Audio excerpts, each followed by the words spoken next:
मित्रों नमस्कार।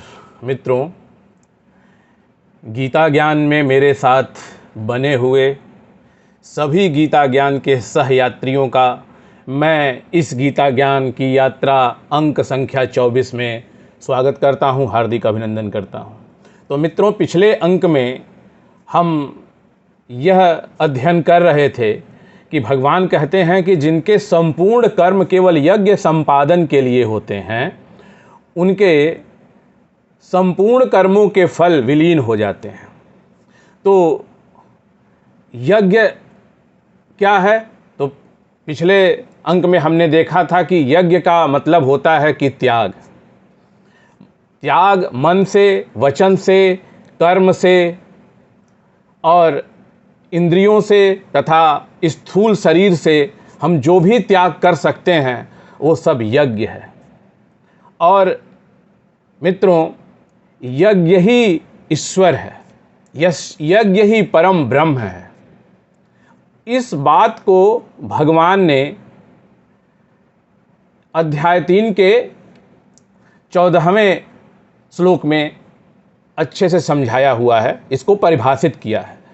तो आगे बढ़ने से पहले, क्योंकि जो अगला श्लोक आने वाला है उसमें इसी यज्ञ को, इसी त्याग को समझाया गया है, तो वो चीज़ हमें अच्छे से समझ में आए, उसको समझने के लिए सबसे पहले हम चलते हैं अध्याय 3 के 14वें श्लोक पर और पुनः दोबारा यहाँ पर वापस आके गतांक से आगे चलेंगे।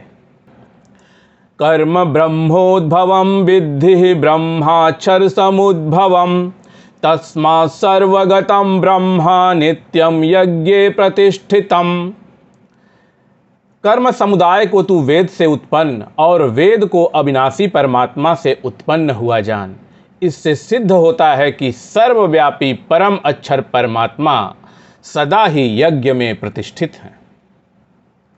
तो परम पिता परमात्मा कहाँ प्रतिष्ठित है? त्याग की भावना में प्रतिष्ठित है। तो इस बात को भगवान ने यहाँ पर बताया है। अब हम आगे चलते हैं। तो मित्रों, अध्याय 4 के 24वें श्लोक में भगवान इसी त्याग रूपी यज्ञ का महिमा का वर्णन कर रहे हैं और भगवान कहते हैं, ब्रह्मार्पणम ब्रह्म हविर्ब्रह्मग्नौ ब्रह्मणाहुतम ब्रह्मैव तेन गंतव्यम ब्रह्म कर्म समाधिना। जिस यज्ञ में अर्पण अर्थात श्रुआ आदि भी ब्रह्म हैं और हवन किए जाने वाले द्रव्य भी ब्रह्म हैं तथा ब्रह्म रूप कर्ता के द्वारा ब्रह्म रूप अग्नि में आहुति देना रूप क्रिया भी ब्रह्म है, उस ब्रह्म कर्म में स्थित रहने वाले योगी द्वारा प्राप्त किए जाने वाले फल भी ब्रह्म ही हैं। तो मित्रों, यहाँ पे भगवान यह कह रहे हैं कि जिसका समस्त कर्म,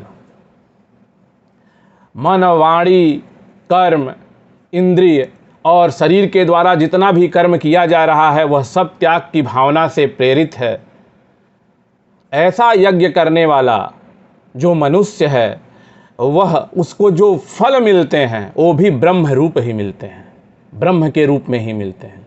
तो भगवान त्याग की क्रिया से जिस प्रकार के भी कर्म किए जाते हैं उन सबको भगवान ने ब्रह्म बताया है, डिवाइन बताया है।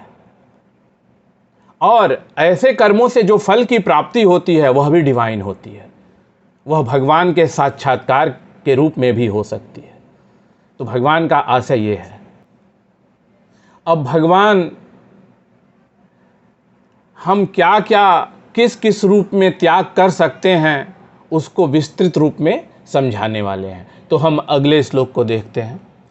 दैवमेवापरे यज्ञं योगिनः पर्यपासते ब्रह्माग्नावपरे यज्ञं यज्ञेनैवोपजुह्वति। दूसरे योगी जन देवताओं के पूजन रूप यज्ञ का ही भली भांति अनुष्ठान किया करते हैं और अन्य योगी जन पर ब्रह्म परमात्मा रूप अग्नि में अभेद दर्शन रूप यज्ञ के द्वारा ही आत्म रूप यज्ञ का हवन किया करते हैं। तो मित्रों, यहाँ पर भगवान, जो लोग भगवान को तरह तरह से मिठाइयों से और तमाम द्रव्यों से, फूल मालाओं से पूजा पाठ की तमाम जो पद्धतियाँ हैं उससे प्रसन्न करने की कोशिश करते हैं, तो भगवान यहाँ पर उन लोगों को यह कहते हैं कि अगर इन क्रियाओं का त्याग करके और वो परम ब्रह्म परमात्मा में ज्ञान द्वारा एकाकी भाव से स्थित होने का यज्ञ करें तो वो भगवान उसे स्वीकार करते हैं, या वो उनका यज्ञ वो अनुष्ठान पूरा होता है। मतलब भगवत प्राप्ति की तरफ उनका जो कदम बढ़ा हुआ है वो आगे बढ़ते हैं। तो अब अगले श्लोक में देखते हैं कि भगवान क्या कहते हैं। श्रोत्रादीन इंद्रियाण्यन्ये संयमाग्निषु जुह्वति शब्दादीन विषयानन्या इंद्रियाग्निषु जुह्यति। अन्य योगी जन श्रोत्र आदि समस्त इंद्रियों को संयम रूप अग्नियों में हवन किया करते हैं, और दूसरे योगी लोग शब्द आदि समस्त विषयों को इंद्रिय रूप अग्नियों में हवन किया करते हैं। तो भगवान यहाँ पर यह कह रहे हैं कि जो हमारी तमाम इंद्रियां हैं, जैसे हमारी सूंघने की जो इंद्री है, हमारी बोलने की जो इंद्री है, हमारी सुनने की जो इंद्री है, हमारी स्पर्श करने की जो इंद्री है, अगर हम अपने खाली समय में भी इनको विषयों में लिप्त ना होने दें, संयम करें, तो यह भी एक यज्ञ ही है। अगर हम अपने वाणी को बुरी बातें ना बोलने दें, निंदा से रोक लें, पर निंदा ना करें, गाली चुगली ना करें, तो यह भी एक यज्ञ ही है, यह भी एक त्याग ही है। तो इसी तरह के यज्ञ हमें करते जाना है। फिर मित्रों देखते हैं भगवान आगे क्या कहते हैं। सर्वाणीन्द्रिय कर्माणि प्राण कर्माणि चापरे आत्म संयम योगाग्नौ जुह्वति ज्ञान दीपिते।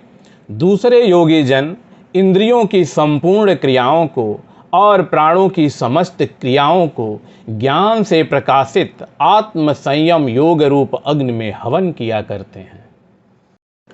अब मित्रों भगवान यहाँ पे क्या कह रहे हैं। भगवान ऐसे लोगों को संबोधित कर रहे हैं जो इंद्रियों को पूरी तरह से नियंत्रित करने में असमर्थ हैं। तो उनको भगवान संबोधित करते हुए कहते हैं कि अगर आप इंद्रियों को पूरी तरह से वश में नहीं कर सकते तो आप संयम कीजिए। तो संयम करना भी एक त्याग है, वो भी एक यज्ञ है। तो मित्रों जो अभी तक जितना भी हमने अध्ययन किया है, तो एक बात जो स्थापित हुई है वो ये है कि हमें स्वच्छंद स्वेच्छाचारी नहीं होना चाहिए कि जो हमारा मन कहे, जो हमारी इंद्रियां कहें, उसके बस होके हम पशुओं की भांति बर्ताव करें। हमें हर समय अपने विवेक का प्रयोग करके अपने इंद्रियों को वश में करने का प्रयास करना है। अगर हम वश में नहीं करें तो ज्ञान के द्वारा उनको संयमित करने का प्रयास करना है, उनको संयमित तरीके से ही उनका प्रयोग करना है। तो ये जो चीज़ें हैं वो क्या हैं, ये जो क्रियाएं हैं वो क्या हैं, वो यज्ञ हैं। ये किसी न किसी प्रकार से मनुष्य अगर किसी भी प्रकार से त्याग करता है तो वो यज्ञ है, और वही भगवत प्राप्ति का मार्ग खोलता है। फिर आगे देखते हैं भगवान क्या कहते हैं। भगवान कहते हैं द्रव्य यज्ञास्तपो यज्ञा योग यज्ञास्तथा परे स्वाध्याय यज्ञान यज्ञाश्च यतयः संसितव्रता। कई पुरुष द्रव्य संबंधी यज्ञ करने वाले हैं, कितने ही तपस्या रूप यज्ञ करने वाले हैं, तथा दूसरे कितने ही योग रूप यज्ञ करने वाले हैं। कितने ही अहिंसादि तीक्ष्ण व्रतों से युक्त यत्नशील पुरुष स्वाध्याय रूप ज्ञान यज्ञ करने वाले हैं। तो मित्रों भगवान बहुत ही बड़ी बात कर रहे हैं। गीता मित्रों ज्ञान का भंडार है, और जितनी बार भी हम इसे पढ़ेंगे, जितनी बार भी हम इसे पढ़ेंगे, ये अनवरत अभ्यास की विषय वस्तु है। और मैं तो ये समझता हूँ कि अगर पृथ्वी पे जन्म हुआ और मानव ऐसे ज्ञान से वंचित रह गया तो समझ लीजिए कि वो उसका जीवन ऐसे ही बेकार चला गया। तो भगवान यहाँ पे क्या कहते हैं कि द्रव्य संबंधी यज्ञ, द्रव्य संबंधी क्या यज्ञ कैसे होता है? तो जो हम संचित करते हैं, जो हमारा जो हम पहले तो अपने खर्चों को संयमित करें, अपने ऊपर खर्चों को हम कंट्रोल करें, और इसके उपरांत जो हम बचत कर पाते हैं उन बचत को हम त्याग करें। अपने से जो नीचे तबके के लोग हैं उनको त्याग करें। पहले तो हम बचत करें, आत्म संयम करें, आत्म नियंत्रण करें, इंद्रियों पर संयम करें, अपने मन पे कंट्रोल करें, और उसके उपरांत जो भी हम बचत कर पाते हैं उन बचत में से हम दान करें। इनको कहते हैं कर्म फलों का त्याग। कि भगवान ने कर्म करने से मना नहीं किया है, लेकिन आप कर्म कीजिए और जो बदले में आप फल प्राप्त कर रहे हैं उन कर्म फलों का त्याग कर दीजिए।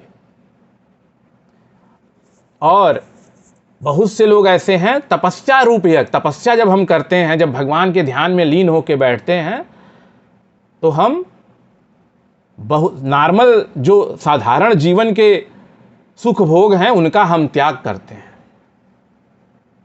तो वो भी एक त्याग है। जब हम अहिंसा का व्रत लेते हैं कि हम किसी जीव की हत्या नहीं करेंगे तो वो भी हम एक त्याग करते हैं। और जब हम अपने ज्ञान को बढ़ाने के लिए स्व अध्ययन का तरीका अपनाते हैं, स्कूल क्लास की पढ़ाई को अलग रख दीजिए, जब हम स्व अध्ययन से ढूंढ के ज्ञान अर्जित करते हैं तो वो भी एक त्याग है। हम अपने बहुत से सुखों का त्याग करते हैं। जब पूरी दुनिया आलस्य प्रमाद में डूबी हुई निद्रा लोक में रहती है, अर्ली मॉर्निंग उठ के मानव सिर्फ अपने ज्ञान के लिए ही विद्या का अध्ययन करता है, उससे उसको कोई आर्थिक रूप से कोई लाभ नहीं हो रहा, लेकिन वो अपने ज्ञान के लिए और ज्ञान को बांटने के लिए, लोगों में फैलाने के लिए स्व अध्ययन करता है। तो ये भी एक त्याग है। अब मित्रों, अगले 2 श्लोकों में भगवान समाधि में चले जाने वाले योगियों के यज्ञ की बात करते हैं, उनके त्याग की बात करते हैं। तो भगवान कहते हैं, अपाने जुह्वति प्राणम प्राणे पानम तथा परे प्राणापान गतिरुद्ध्वा प्राणायाम परायणाः अपरे नियताहाराः प्राणान् प्राणेषु जुह्वति सर्वेप्येते यज्ञविदो यज्ञक्षपित कल्मषाः। दूसरे कितने ही योगी जन अपान वायु में प्राण वायु को हवन करते हैं, वैसे ही अन्य योगी जन प्राण वायु में अपान वायु को हवन करते हैं। तथा अन्य कितने ही नियमित आहार करने वाले प्राणायाम परायण पुरुष प्राण और अपान की गति को रोककर प्राणों को प्राणों में ही हवन किया करते हैं। ये सभी साधक यज्ञों द्वारा पापों का नाश करने वाले और यज्ञों को जानने वाले हैं। तो मित्रों, ये श्लोक बड़ा ही गूढ़ है, और ये भगवान जो समाधि में जाने से पूर्व जो योगी लोग अपने सांसों को एक विशेष प्रकार से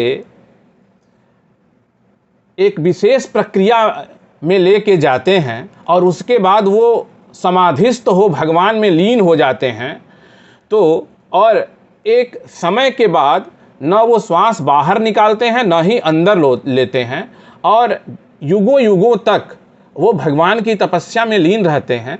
इस भौतिक संसार से उनका नाता टूट जाता है और वो आत्म केंद्रित हो आत्मदर्शन यानी कि भगवान के दर्शन में लीन हो जाते हैं, और ऐसी समाधि की स्थिति में वो हजारों हजारों वर्ष भी रह सकते हैं। तो उसकी बात यहाँ पे भगवान कह रहे हैं। तो ये एक योग क्रिया है। तो जो इन योग क्रिया के द्वारा भगवान के ध्यान में लीन हो जा रहे हैं और समस्त अपनी भौतिक क्रियाओं को त्याग दे रहे हैं, तो इसको भी भगवान ने एक यज्ञ बताया है। अब जिन लोगों को थोड़ा अंदर डिटेल में जानने की जानकारी है कि ये प्राणवायु अपान वायु क्या होता है, तो उनके लिए मैं थोड़ा सा जानकारी दे देता हूँ। तो मित्रों, प्राण का स्थान हृदय तथा अपान का स्थान गुदा है। श्वास को बाहर निकालते समय वायु की गति ऊपर की ओर तथा श्वास को भीतर ले जाते समय वायु की गति नीचे की ओर होती है। इसीलिए श्वास को बाहर निकालना प्राण का कार्य है और श्वास को भीतर ले जाना अपान का कार्य है। योगी लोग पहले बाहर की वायु को बाईं नासिका, चंद्र नाड़ी जिसको कहते हैं, के द्वारा भीतर ले जाते हैं। वह वायु हृदय में स्थित प्राण वायु के साथ लेकर नाभि से होती हुई स्वाभाविक ही अपान में लीन हो जाती है। इसको पूरक कहते हैं। फिर वे प्राणवायु और अपान वायु दोनों की गति को रोक देते हैं और इसको कुंभक कहते हैं। इसके बाद वे भीतर की वायु को दाईं नासिका के द्वारा बाहर निकालते हैं। वह वायु स्वाभाविक ही प्राण वायु को तथा उसके पीछे पीछे अपान वायु को साथ लेकर बाहर निकलती है। यही प्राण वायु में अपान वायु का हवन करना है। इसे रेचक कहते हैं। तो इस प्रकार से ये पूरी क्रिया चलती है। तो ये योगियों द्वारा संपन्न की जाने वाली क्रियाएं हैं, ये आम जन के लिए नहीं है। तो आम जन के लिए भी भगवान ने बहुत से त्याग बताए हैं, जिनका ऊपर हमने वर्णन किया है। जो जिस स्थिति में है वो उसी स्थिति में यज्ञ संपादित कर सकता है, वो उसी स्थिति में त्याग कर सकता है। सबको योगी सन्यासी बनने की जरूरत नहीं है। अगर आप इंद्रियों पर पूर्ण कंट्रोल नहीं कर सकते तो आप संयम तो कर सकते हैं, और अगर आप कुछ भी नहीं कर सकते हैं तो आप ये तो कर सकते हैं कि अपने भोग विलास पर थोड़ा सा कंट्रोल करके कुछ पैसा बचा के और अपने से नीचे तबके के लोगों के उत्थान के लिए कुछ कर सकते हैं। तो ये बहुत प्रकार के मित्रों त्याग हम कर सकते हैं, और ये सब यज्ञ हैं। यज्ञ का मतलब क्या है? भगवान है। तो हम कितना भी कुछ भी कर लें, कोई भी पूजा कर लें, तीर्थ कर लें, अनुष्ठान कर लें, चढ़ावा चढ़ा लें, फूल माला चढ़ा लें, लड्डू पेड़ा कुछ भी चढ़ा लें, भगवान को प्राप्त करना असंभव है। भगवान की प्राप्ति होगी यज्ञ से। यज्ञ का मतलब है त्याग, तो त्याग ही भगवान है। तो भगवान की अगर प्राप्ति करना है तो मित्रों त्याग में लगना ही पड़ेगा। तो मित्रों त्याग में तो लगना ही पड़ेगा। इसी हाई नोट पर मैं आज के इस अंक से आपसे विदा चाहूँगा। तो मित्रों कुछ दिनों का बीच में थोड़ा सा अंतराल आ गया था, क्योंकि मैं वाराणसी चला गया था 3-4 दिनों के लिए। तो मैं अपने वाराणसी के संस्मरणों पर, वहाँ पे खट्टी मीठी यादों पर भी एक वीडियो बनाने वाला हूँ, जो वहाँ पर मुझे अनुभव हुए। वाराणसी कितना बदल गया पिछले 10-15 सालों में, जो लोगों ने मुझे बताया, मैंने वहाँ पे क्या देखा, तो उस पर भी मैं एक वीडियो लेकर आपके समक्ष आऊँगा बहुत जल्दी ही। तो मित्रों आज के इस अंक से अब मुझे विदा दीजिए। अगर आप मेरा यह वीडियो देखते हैं, अगर आप मेरा यह चैनल देखते हैं और अभी तक आपने सब्सक्राइब नहीं किया है तो कृपया करके इसे सब्सक्राइब कर लीजिए। और अगर आपको यह वीडियो अच्छा लगा तो आप अपने मित्रों और शुभचिंतकों के साथ इसे शेयर कीजिए। धन्यवाद।